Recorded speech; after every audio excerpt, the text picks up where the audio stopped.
Sous-promettez et sur-offrez. Sous-promettez et sur-offrez. C'est la thématique d'aujourd'hui que j'aimerais partager avec toi. Et je me dis peut-être ça peut t'aider de pouvoir progresser. Toi mon frère, toi ma soeur, toi qui vends des trucs physiques, toi qui vends sur les réseaux, il y a des techniques de pouvoir mieux vendre.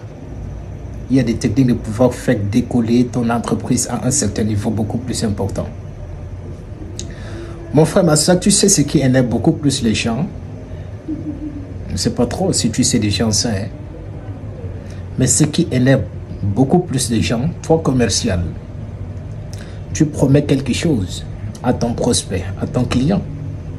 Mais à la fin, tu n'offres pas ce que tu as promis à ton prospect ou bien à ton client. Pourquoi vous faites souvent ça? Pourquoi vous n'êtes pas à mesure de pouvoir offrir quelque chose, mais vous promettez quand même à vos prospects ou bien à vos clients? Ce n'est pas bien. Ce que j'aimerais te demander de faire, si tu promets quelque chose à ton prospect, si tu promets quelque chose à ton client, il va falloir offrir quelque chose à ton client, à ton prospect, ce que tu as promis. Je vous ai fait une vidéo où je vous ai expliqué comment vous pouvez toujours garder quelque chose, même si c'est minime, un cadeau. C'est extrêmement important dans le domaine de la vente de pouvoir toujours donner ça aux personnes qui viennent acheter des trucs avec vous. Et je vous ai fait savoir sur la vidéo, même si tu donnes un cadeau à quelqu'un et que le jour où cette personne n'est pas dans le besoin, elle a un voisin, elle a la famille. Et si parmi ses connaissances, quelqu'un a besoin de ton service, on t'appelle. Parce que moi, je vois ça beaucoup plus sur moi-même.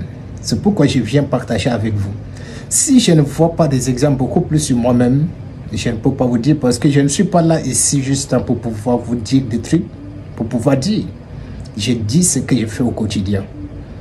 Et certainement les gens qui ont l'habitude de pouvoir acheter des choses avec moi savent très bien quand je fais en fait des vidéos. D'accord? Donc si tu rêves de devenir un as de la vente, il va falloir savoir comment tu devrais offrir quelque chose. Si tu promets, il faut donner. Un vendeur, c'est comme un leader. Quand il promet quelque chose, il fait. Je parle de vrais leaders, d'accord?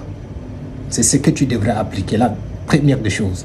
La deuxième des choses, il va falloir que tu puisses apprendre à verrouiller l'esprit, l'état d'esprit de ton consommateur ou alors de ton prospect. Comment tu peux verrouiller l'esprit ou bien l'état d'esprit de ton consommateur ou bien de ton client?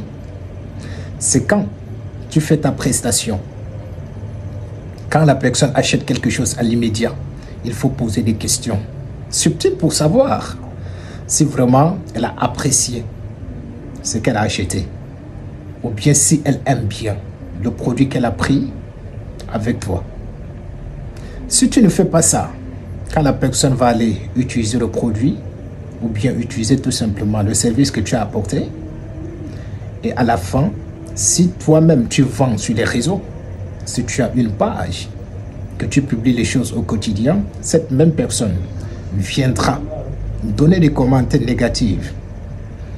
Imagine quand tu publies toujours des vidéos et que les gens viennent donner des commentaires négatifs sous tes vidéos. Ça chasse plutôt les autres. Au lieu de pouvoir chercher à savoir si la personne a vraiment apprécié ce qu'elle a pris, il va falloir poser des questions à l'immédiat si elle aime vraiment ces produits. Je vais te donner juste un cas de figure. Parfois, quand tu pars dans des restaurants, tu manges des très bons plats et après avoir terminé ton plat, tu appelles le serveur de venir ramasser les assiettes. Parfois, il y a d'autres personnes qui utilisent cette technique-là pour pouvoir savoir vraiment si tu as apprécié le plat que tu as mangé. Et la plupart des personnes répondent oui, même si le plat n'est pas vraiment à 100%. Oui, on dit c'est quand même bon. Donc ça veut dire que tu apprécies sous les champs ce que tu as mangé. C'est la même chose que tu devrais utiliser pour verrouiller en quelque sorte l'état d'esprit de ton consommateur ou alors de ton prospect. Voilà, je vais m'arrêter à ce niveau. Ici, je partage toutes les stratégies, les méthodes qui peuvent t'aider de devenir un as de la vente. Parce que quand je parle tout doucement, je me dis, il faut aller très lentement pour pouvoir faire transmettre certainement le message que je vous partage au quotidien.